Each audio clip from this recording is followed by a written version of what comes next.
actually good. It is good, yeah.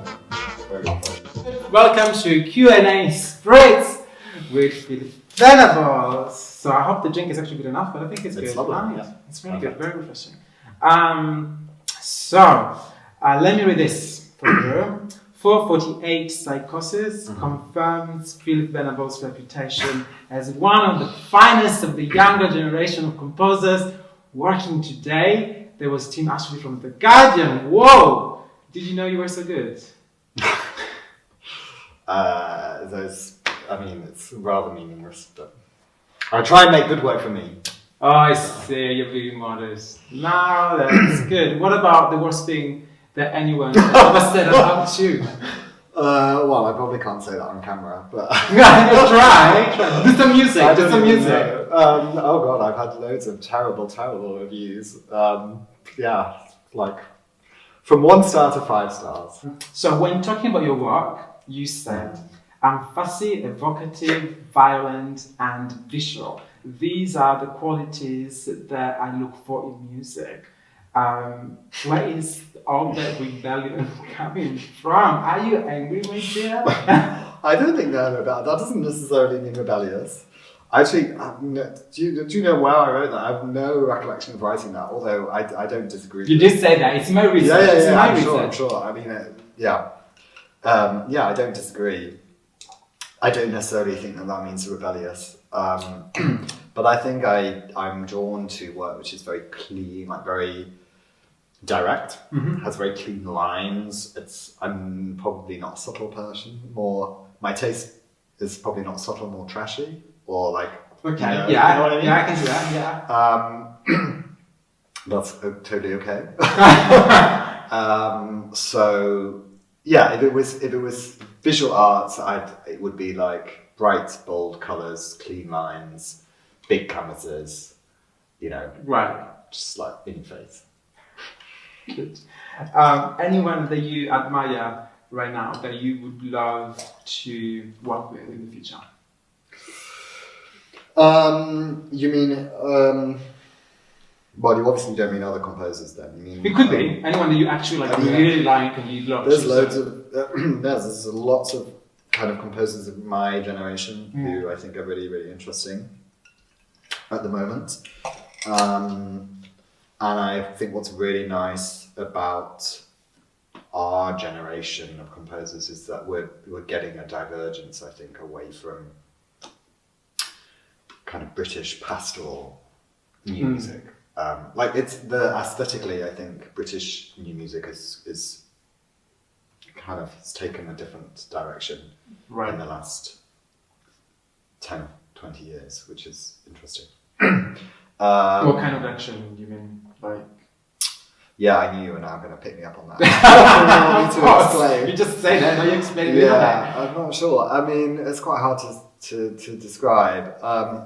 British pastoralism, I can't really think of a better way to describe it. That's my, that kind of pastoral new music has been a very strong force in British new music in the 20th century, 21st century. But there has also been this strand of English experimentalism, if you like Cardew or such like, and I feel like that experimentalism or like kind of anti-establishmentism is being picked up again, and that's really nice. Not by me, but by a number of composers, who are like much more interested in form than, let's say, orchestration. Good. Okay, next one. Sorry. And now let's talk queer. We mentioned before about gender issues with Sarkin's text. Yeah. And we've done quite a lot of works addressing different queer gender themes. Mostly queer. Queer Pitch Illusions with the amazing David Hoyle. Do you think there's a sort of queer aesthetic or something like that? I don't know. No. I mean, yes and no. If you put a label on it and say it's queer, in some ways it is. I mean, there is no one queer aesthetic, of course. Or at least not when you're just talking about music on its own. Obviously, if things are starting to use text and they're actually becoming about specific things, then obviously you can, they might be political, they might be queer. But if it's just about the music itself, then I think it's quite hard to pin down. Do you like when people sort of describe your work as queer, or you think that it's not the right way of describing what you do? Oh no, I love it. Yeah, I mean, if people get that out of it, then that's great. And obviously, I have also done works which are very openly queer because they have text in them, and their source materials or what they're about is about queer issues. Right. Quite a number of pieces like that. Good. Next one. So now I know that you're gonna hate me for this question, but I really didn't ask that. Is this one of the surprise questions? It's not a surprise question. I don't know if it's a surprise question, but it's about Brexit. Now we hear a lot about the EU national. Here we are. That's me living in the UK, and what's going to be about us in the future. We're going to be allowed to live there or not. Yeah. But there are many UK people living in EU countries as well, like you, living here in Germany. What's your plan? I mean, I've been here nearly 10 years, and I don't think I'm going to be kicked out. Please don't kick me out. I maybe shouldn't say this on camera because I kind of don't want to jinx it, but I'm intending, or in the process of applying for German citizenship, which I really hope that I get. Imagine that the camera is a lever. What would you tell them? Just that.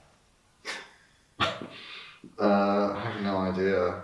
Why? I would ask them why, and I would try to tell them.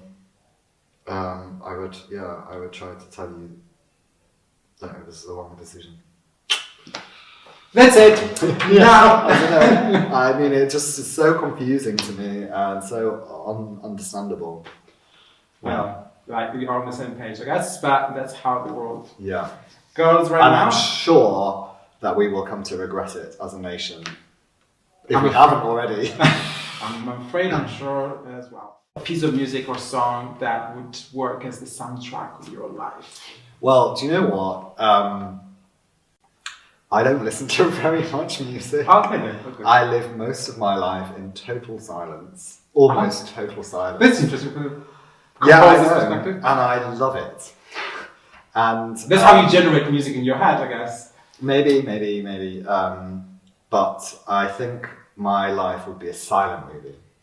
Ooh. So there you go. Right. So peaceful and pleasurable. Really? Okay. Yeah. So you like silent movies, I guess. No, I hate silent. But your life would be a silent movie. I know, yeah, probably, yeah. I actually hate silent movies to watch. Okay. But I love living in silence. Nice. Yeah, there's very, very little sound around me, and composing is very solitary, and I'm only composing, I don't have any other work. Right. Really, so it's just every day in silence, which is me in my own company. And, I love it. It sounds very unsocial. No, but it's nice. I guess it's part of I don't know. And actually, I wear earplugs a lot of the time when I'm outside because the sound is really infiltrated. So in aeroplanes, sometimes on public transport, always in nightclubs if I go out. It's more of a protective thing. I wear earplugs to sleep a lot.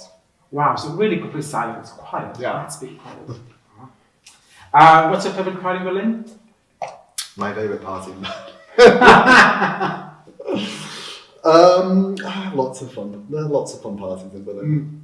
Yeah. You're not gonna pick one for me. No, I'm not. That's private. Okay, let's do the next question. A guilty pleasure. Oh God. Be honest, 100%. Trashy television. Okay, that's quite good. I can. If I don't have deadlines and I'm not working really hard, then I can kind of disappear into Netflix holes and just watch trashy television for days on end, and then realise that I haven't really left the house, which I know everybody does, but it's it's one guilty pleasure. Let's play a game, and it's a complete a sentence game. Oh gosh. It's a very easy one, actually. Okay. If I were a member of the royal family, I'd be. It can be from the past. I give you this option. Yeah. It can be from the past. It doesn't have to be alive. Yeah. Well, who was the one who abdicated? That's who I'd be. Edward the Seventh or whoever. Yeah.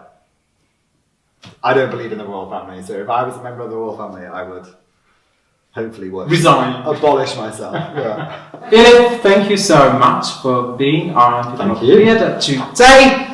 And oops, sorry. Good job. You cannot go. And guys, thanks very much for following me, and do like me on Facebook, follow me on Twitter, and love me on Instagram. And I'll see you next week.